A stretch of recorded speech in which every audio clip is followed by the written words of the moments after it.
Баршаларыңызға ассалаумағалейкум. Еліміздің оңтүстік астанасы саналатын Алматыдағы Құлжа тас жолында ауыр жүк көлігінің жүргізушілері жолды жауып тастады.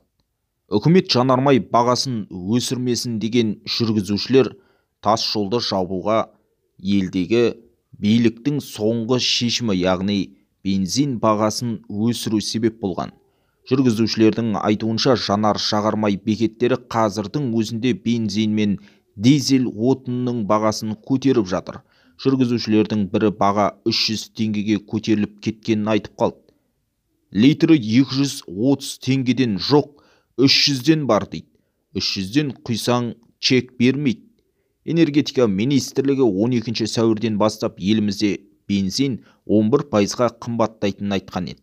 Дәл осы бензиннің бағасын неге үкімет сайлаудың алдында қымбаттатпай қойды?